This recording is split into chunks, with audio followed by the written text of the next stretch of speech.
మాజీ మంత్రి కొడాలి నాని ముఖ్యమంత్రి నారా చంద్రబాబు నాయుడుపై తీవ్ర విమర్శలు చేశారు. భోగాపురం అంతర్జాతీయ విమానాశ్రయ నిర్మాణంలో చంద్రబాబు పాత్ర ఏమిటో ప్రజలకు చెప్పాలని ఆయన డిమాండ్ చేశారు. మంగళవారం మీడియాతో మాట్లాడిన కొడాలి నాని ఎన్నికల నోటిఫికేషన్ కు ముందు కొబ్బరికాయ కొట్టి పేపర్ ప్రకటన ఇవ్వడం తప్ప చంద్రబాబు చేసింది ఏముంది అని ప్రశ్నించారు. భోగాపురం ఎయిర్పోర్టు ప్రాజెక్టుకు సంబంధించి వైసీపీ ప్రభుత్వ హయాంలోనే కీలక పనులు పూర్తయ్యాయని ఆయన పేర్కొన్నారు. జగన్ ప్రభుత్వంలో సుమారు 1000 కోట్ల రూపాయలు వెచ్చించి భూసేకరణ పూర్తి చేశాం. 3 గ్రామాల ప్రజలను గౌరవప్రదంగా పునరావాసం కల్పించి తరలించాం. అలాగే జిఎంఆర్ సంస్థకు కాంట్రాక్ట్ కూడా అప్పగించాం అని వివరించారు.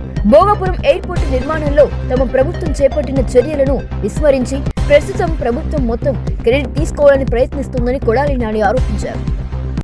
ఈ భోగాపురం ఎయిర్పోర్ట్ చంద్రబాబు నాయుడు గారు శంకుస్థాపన చేశాడని చెబుతారు. ఎప్పుడంటే 2019 ఫిబ్రవరి 23వ తారీఖున. ఎందుకంటే 5వ తారీఖున నోటిఫికేషన్ వస్తుంది కదా. ఫిబ్రవరి 23 అంటే అది ఒక 5 రోజులు, ఇది ఒక 5 రోజులు. మార్చిలో 10 రోజుల్లో నోటిఫికేషన్ వస్తుంది కాబట్టి గవ్వవేలి భోగాపురం ఎయిర్పోర్ట్లో శంకుస్థాపన చేశాడు. ఆయన 15,000 ఎకరాలు కావాలని చెప్పి శంకుస్థాపన చేశాడు. 15,000 ఎకరాలు అంటే 4-5 గ్రామాలు ఉన్నాయి. ఆ గ్రామాల్లో ఒక గ్రామంలో ఉన్నటువంటి ఎన్నికలప్పుడు జగన్మోహన్ రెడ్డి గారు వెళ్తే ఒక గ్రామంలో ఉన్నటువంటి మహిళ ఇక్కడికి ఎర్ర బస్సు రాదు, మమ్మల్ని మాకెందుకు మా పొలాలు తీసుకుని మమ్మల్ని ఎందుకు ఇబ్బంది పెడుతున్నారని అడిగారు. దాన్నే జగన్మోహన్ రెడ్డి గారికి చెల్లెలు అడుగుతానని చెప్పి మేము అధికారంలోకి వస్తే 2,000 ఎకరాల్లోనూ 2,200 ఎకరాల్లోనూ మేము కడతాము, మిమ్మల్ని ఇబ్బంది పెట్టమని చెప్పి ఆయన చెప్పడం జరిగింది. అదేవిధంగా ఈయన శంకుస్థాపన చేసినటువంటి ప్రాంతాన్ని కానీ ఆ పిల్ల అడిగినట్టు ఊరు కానీ దీంట్లో కలవల. 15,000 ఎకరాలు తీసేసి చంద్రబాబు కనీసం ల్యాండ్ కూడా ఎక్టివేట్ చేయలే. పేపర్ ప్రకటన 15,000 ఎకరాల్లో ఎయిర్పోర్ట్ కడతాను. ఇది ప్రపంచంలోనే ఎక్కడా లేదు. 15,000 ఎకరాల్లో ఈయన కడతాను ఒక ప్రకటన చేసి ఒక శంకుస్థాపన చేసి ఒక రాయి, ఒక కొబ్బరికాయ, ఒక టాపీ మేసం తీసుకెళ్ళి లేచాడు. అయిపోయింది. పాపం ఈ జగన్మోహన్ రెడ్డి గారు వచ్చి ఆ భోగాపురం ప్రాంతంలో 2,200 ఎకరాలు 1000 కోట్ల రూపాయలు ప్రభుత్వం డబ్బు కట్టాడు.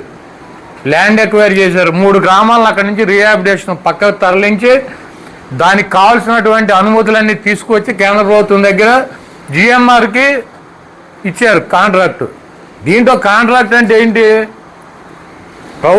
రాష్ట్ర ప్రభుత్వం పొలాలకు డబ్బులు కట్టింది రైతులకి, దానికి కావాల్సిన అనుమతులు కేంద్ర ప్రభుత్వం ఇచ్చింది. ఈ రీహాబిలిటేషన్కి కూడా రాష్ట్ర ప్రభుత్వమే డబ్బులు కట్టి దాదాపు 1,500 కోట్ల రూపాయలు జగన్మోహన్ రెడ్డి గారి ప్రభుత్వం వాళ్ళకి ఇచ్చింది. అయిపోయింది. చంద్రబాబు నాయుడు గారు ఏమి ఇచ్చాడంటే ఏమి ఇవ్వాలి, 5 పైసలు బిళ్ళ కూడా ఇవ్వాలి. పేపర్లో ప్రకటన ఇచ్చాడు. ఈనాడు, జ్యోతి వాళ్ళ పేపర్లో యాడ్లు ఇచ్చుకున్నాడు వాళ్ళకి.